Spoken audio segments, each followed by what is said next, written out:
हरिओम श्री गणेशाय नमः।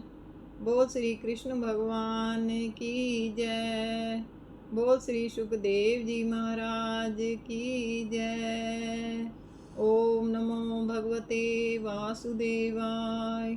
ओम नमो भगवते वासुदेवाय। ओम नमो भगवते वासुदेवाय। श्रीमद् भागवत महापुराण 7वां स्कंद 12वां अध्याय। सुनु परीक्षित भूप अब आश्रम धर्म बखान, पंच तत्व में देह को तत्वलीन विज्ञान। नारद जी कहने लगे, हे धर्मराज, कलियुग में मनुष्य की आयु प्राय 100 वर्ष की होती है, जिसमें जन्म से लेकर 25 वर्ष पर्यंत की आयु तक मनुष्य को ब्रह्मचर्य आश्रम का प्रतिपालन करना चाहिए। हे राजन, विद्या अध्ययन करते हुए समस्त इंद्रियों को वश में रखे और स्वयं निरभिमानी और गुरु भवन में निरंतर ब्रह्मचर्य व्रत का धर्म सहित पालन करे। सदैव गुरु जी के चरण कमलों में दृढ़ प्रेम बनाए रखे और उनकी प्रत्येक आज्ञाओं का वेद मंत्रों के अनुसार प्रतिपालन करे।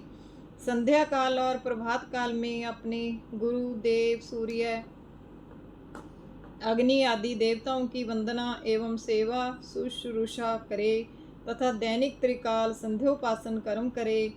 अनुचित मिथ्या भाषण त्याग कर एकांत में जाकर गायत्री मंत्र का जप विधि अनुसार करे। गुरु जी के बताए अनुसार अपना पाठ पूर्णतया याद करे और पठन के आदि अंत में अपना मस्तक गुरु जी के पदार बिंदों में धरकर उनसे शुभ आशीर्वाद प्राप्त करे। धर्म शास्त्रों के नियमानुसार यज्ञोपवीत, जनेऊ, जटा, सिर के लंबे केश, मेखला, मुंज की तगड़ी, मृग चर्म, हिरण की खाल, पीले वस्त्र, कपड़े, दंड, दंडा, कमंडल, करुआ या तुम्बी और अपने हाथों में दभों को धारण करे। फिर भिक्षा वृत्ति द्वारा लाए हुए अन्न आदि को नित्य ही गुरु जी को लाकर समर्पण कर दे।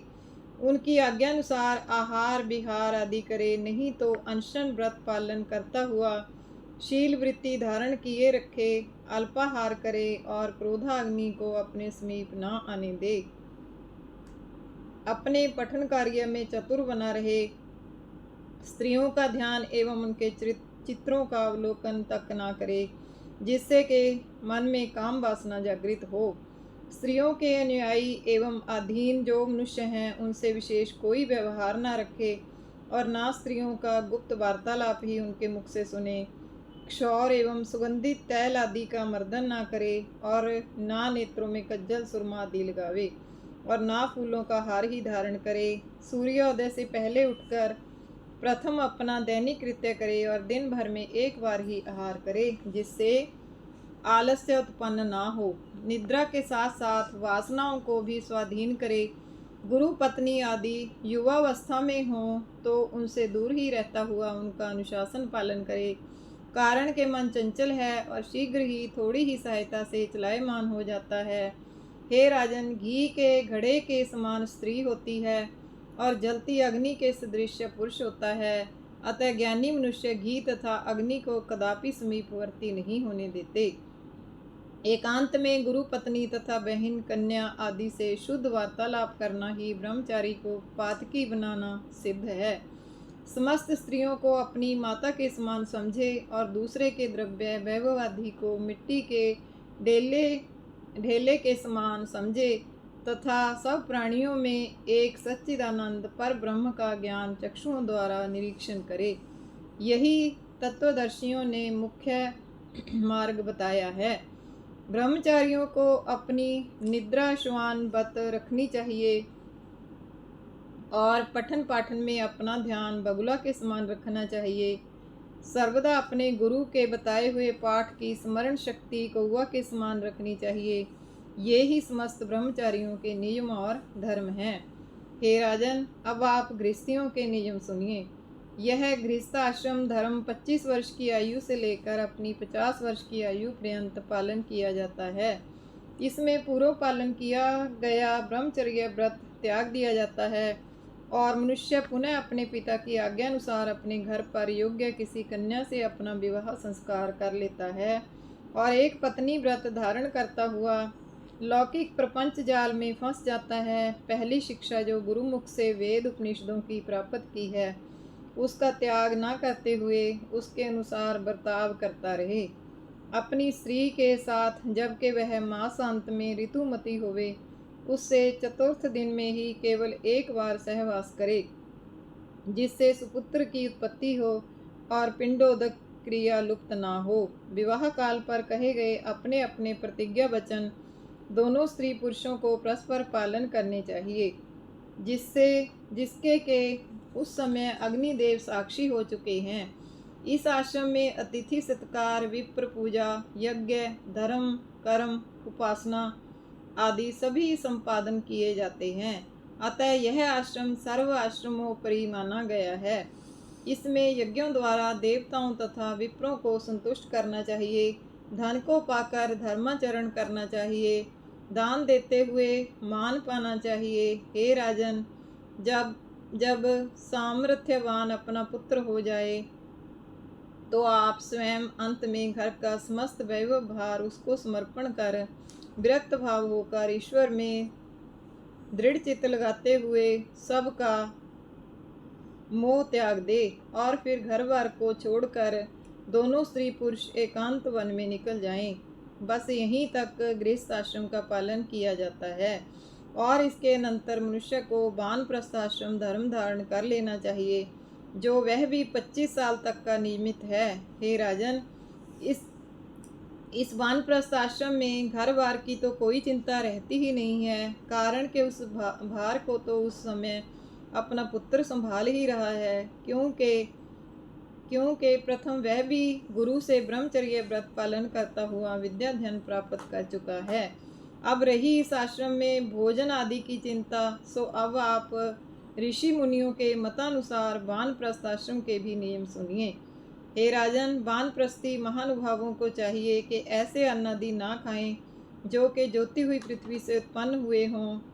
केवल वन में स्वयं ही अनायास उत्पन्न हुए वृक्षों के सुपक्व फल ही उनके लिए भोज्य हैं, और बिना जोता हुआ अन्न भी यदि असमय में पक चुका हो तो वह भी त्याज्य है। अग्नि से परिपक्व हुआ अथवा कच्चा गोधूम आदि अन्न भी त्याज्य माना है।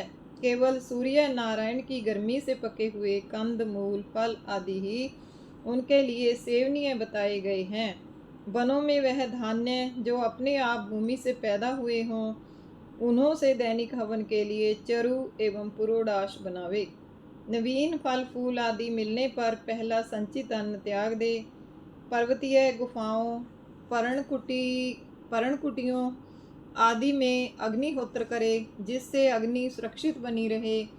शरीर पर शीत, उष्ण, वर्षा, वायु आदि को सहन करता हुआ केश, नख, दाढ़ी, मूछ आदि ना कटवावे तथा मैल भी देह से पृथक ना करे। पत्नी सहित वल्कल वसन धारण करता हुआ मृगछाला, दंड, कमंडल तथा अग्निहोत्र वस्तुओं को सदा अपने पास रखे। यदि विशेष समय तक वानप्रस्थ आश्रम धर्म पालन ना कर सके तो वह 12, 8, 4, 2 अथवा 1 वर्ष तक का नियम पूर्णतः अवश्य पालन करे। इस बात को अवश्य विचारता रहे कि कहीं विशेष हरितप का कष्ट सहने से चैतन्य बुद्धि का परिवर्तन या बिगाड़ ना हो जाए और सब किया हुआ व्यर्थ हो जाए। परमात्मा में अनन्य भक्ति रखनी चाहिए। ईश्वर आराधना ही संसार में मुख्य सार है। हे राजन, इस प्रकार वानप्रस्थ आश्रम धर्म के नियम पालन करने से मनुष्य अनायास महरलोक को प्राप्त कर लेता है, जहाँ के ऋषि मुनि गमन किया करते हैं। यदि मनुष्य विशेष वृद्धावस्था के कारण अथवा शारीरिक रोग के कारण इस आश्रम धर्म का पूर्ण पालन ना कर सके तो उसे आहार का त्याग कर देना चाहिए और अहंकार त्याग कर ईश्वर में लीन होते हुए इंद्रिय वासनाओं को जीत लेना चाहिए। हे राजन, तदनंतर अंतिम चौथा आश्रम संन्यास है। इसमें यदि स्त्री जीवित हो तो उसे त्याग दे और अकेला कहीं सघन वन में निकल जाए। इस आश्रम धर्म में सर्व त्याग ही है और वेदांत उपनिषदों का मनन आदि करे। उपस्थित सज्जनों को ज्ञान शिक्षा देता हुआ उनको भी जीवन मुक्त करे। श्री योगेश्वर भगवान श्री कृष्ण चंद्र जी की भक्ति धारा में निरंतर गोता लगाता रहे। यहाँ और कोई भी किसी प्रकार की वासना ना रखनी चाहिए।